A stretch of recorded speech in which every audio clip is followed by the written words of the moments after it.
Bonjour à tous et bienvenue à cette nouvelle édition d'Information dont voici les titres.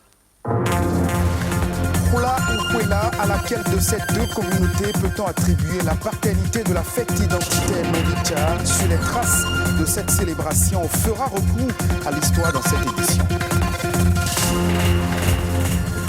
Sécuriser ces données informatiques est un enjeu central pour toutes les sociétés et entreprises. Les menaces sont multiples de nos jours. Comment s'en prémunir et sécuriser les données informatiques? On en parle.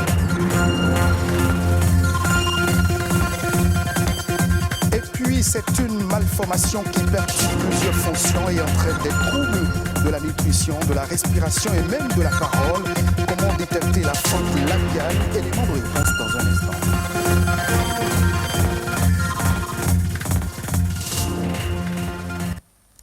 Vous est-il déjà arrivé de vous poser cette question? Novicha est-elle la fête identitaire des peuples Khula ou plutôt des Khwela? Pour répondre à cette interrogation, nous nous sommes rendus à Grand Popo, plus précisément à Gbekon, un quartier qui a vu naître l'idée de la création de Novicha. Cette fête a été pensée par un Khwela et mise en route avec plusieurs autres pères fondateurs. Khula, retour sur les origines de la fête de Novicha dans ce reportage. Rodrigue est originaire de Grand Popo. Son habillement est un emblème de l'identité des peuples Khula et Khwela. À l'ombre des cocotiers, ce natif de Popo nous replonge dans la jeunesse de Novicha. Ici, nous sommes à Gbekon, le quartier qui a vu naître la fête identitaire de Novicha. L'idée de créer l'association Novicha a germé dans cette maison-là, qui est la maison d'un des pères fondateurs, Monsieur Siméon Abalo Loko. C'est en 1921 que l'idée de Novicha a été mise en route pour devenir plus tard la fête des peuples Khula, Khwela et Popo des régions côtières du sud du Bénin. L'intention de faire du Novicha une fête identitaire est partie des deux premiers cofondateurs de Novicha. Il s'agit de M. Nyansounou Akpa, qui est d'origine Khwela, et M. Abalo Loko, qui est d'origine Popo. Donc les deux se sont rencontrés et se sont dit, mais pourquoi ne pas instaurer une fête identitaire pour réunir les fils Khwela et Popo?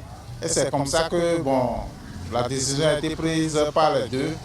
Coïncidence pour coïncidence, ça a tombé sur la fête de Pentecôte.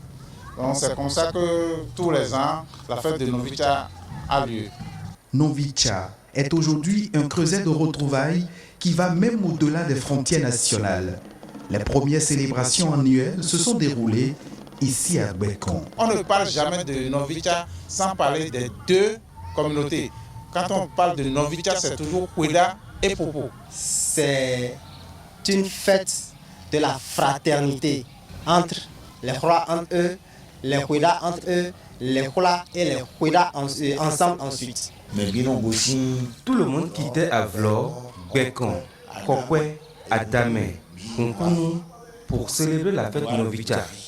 À l'époque, grâce à la pêche maritime, nous nous réunissions pour partager ensemble le plat préféré des Khula et Khwela, qu'est le dakouin. Le dakouin, un plat préféré des pêcheurs, devenu un mets traditionnel, témoin de l'histoire des Popos. Si cette recette culinaire fait aujourd'hui la fierté des Khula et Khwela, ce n'est pas le cas de Gbekon. Ce petit village qui a vu naître Novicha est en plein déclin. Un déclin dû aux effets de l'érosion côtière. Il perd progressivement de son poids dans l'histoire de la fête de Novicha, ce qui ne devrait pas l'être.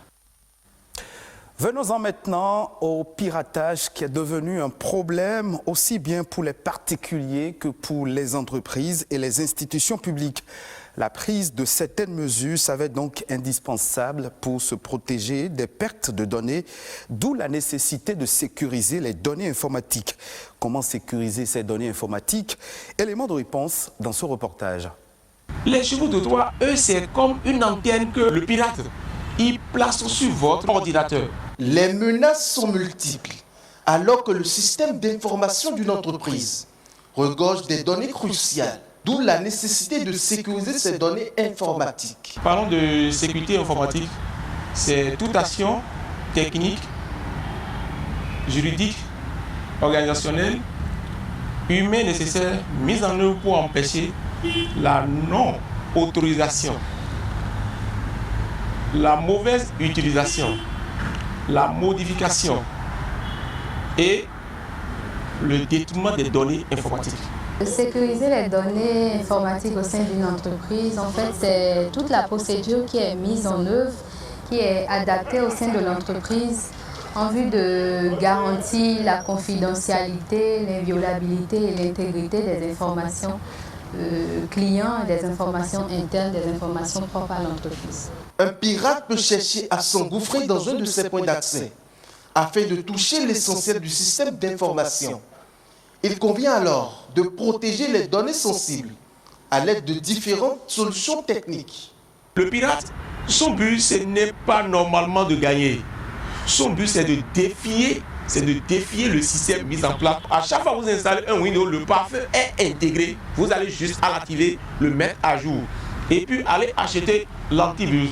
Les données qui concernent notre structure, notre entreprise, on peut toutefois les sauvegarder sur un serveur, on peut les conserver et même en cas de perte, toute l'entreprise peut un jour prendre feu, tout peut partir. Il est alors évident que sécuriser ces données informatiques est un enjeu central. J'invite tout le monde à commencer par développer cette habitude-là, commencer par sauvegarder ces données, ces informations sur un serveur. Tous les chefs d'entreprise, tout le monde quand même, qu'on commence par adopter ça désormais et on sera à l'abri des pertes des informations, tel fichier, telle information, je n'ai plus. Donc, je pense que la solution est quand même là. L'entreprise pourra en effet poursuivre son activité en récupérant les données stockées et mises à jour régulièrement. Mais il importe aussi que ces sauvegardes soient stockées à l'extérieur de l'entreprise pour ne pas être décryptées en cas d'attaque. Plus connue sous le thème bec de lièvre, la fente labiopalatine est l'une des malformations congénitales les plus fréquentes de la sphère orofaciale dans le monde entier. Une naissance sur 750 est celle d'un enfant porteur de la fente labiopalatine. Cette malformation perturbe plusieurs fonctions et entraîne des troubles de la nutrition, de la respiration et même de la parole. Comment détecter le mal et quelle conduite adopter quand on a un enfant qui souffre de cette malformation? Les précisions avec un chirurgien pédiatre. Il est reconnu que les malformations chez les enfants rentrent souvent dans le cadre des grossesses, soit précoces, chez les filles qui ont eu, les filles mères, les personnes donc âgées de 15 ans, ou bien souvent chez des femmes qui sont tombées enceintes au-delà de 40 ans d'âge. Il en est de même pour l'homme. L'homme qui se marie un peu précocement, qui fait donc enfant avant 15 ans, court aussi le même risque, ainsi que aussi les hommes qui sont au-delà de 40 ans. Pour les femmes qui vont régulièrement en consultation, le gynécologue obstétricien devrait normalement leur faire une échographie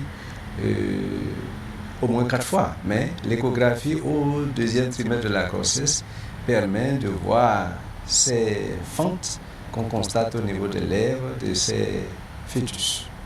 Il n'y a aucun médicament à donner de façon particulière à un tel enfant.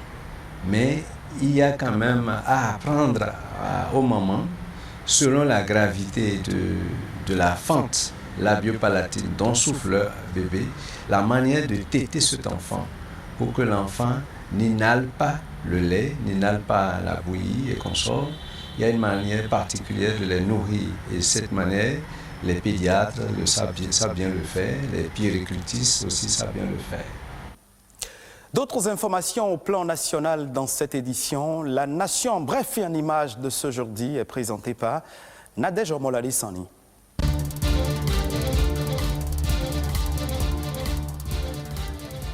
Le gestionnaire délégué de la Société béninoise d'infrastructures numériques est désormais connu.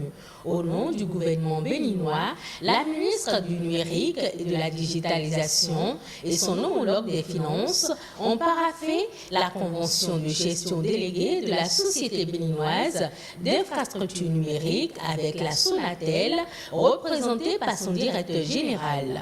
À en croire, Aurélie Adamsoulé-Zoumarou, l'expérience et les prouesses dans plusieurs autres pays africains ont déterminé le choix porté sur ce groupe panafricain de télécommunications. Ainsi, les investissements prévus dans les prochaines années par l'État du Bénin vont permettre aux populations de bénéficier de la meilleure expérience client pour les usages des services numériques. 23 guetteurs sémaphoriques de la Marine nationale ont été formés sur l'utilisation de la plateforme Yaris. Ils ont reçu leurs attestations après 2 semaines de formation. Une formation qui va leur permettre d'assurer non seulement la sécurité en haute mer, mais aussi de coordonner les opérations en situation de crise.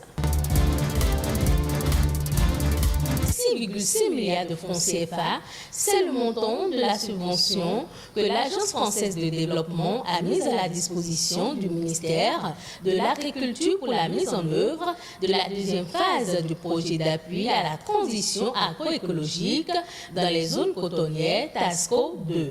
Les résultats, capitalisés à l'issue de la phase pilote, vont être disséminés dans 22 communes en vue de restaurer la fertilité des sols pour accroître les rendements et les revenus des exploitations agricoles. Pour le ministre de l'Agriculture, il sera question d'accompagner les agriculteurs du nord du Bénin à adopter les pratiques plus durables de culture pour contribuer à l'augmentation de leurs revenus à long terme.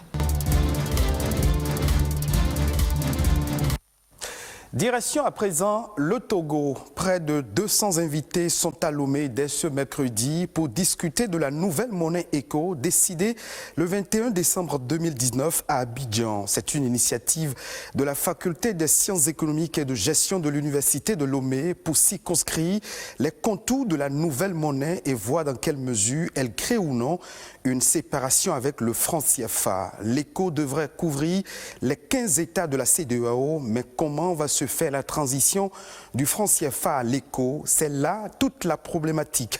Les États généraux de l'éco se terminent ce vendredi, mais on chuchote déjà dans les coulisses que le rendez-vous doit être renouvelé. Tous les 2 ans se tiendront donc les conversations monétaires de Lomé pour faire le point notamment sur l'évolution de l'éco.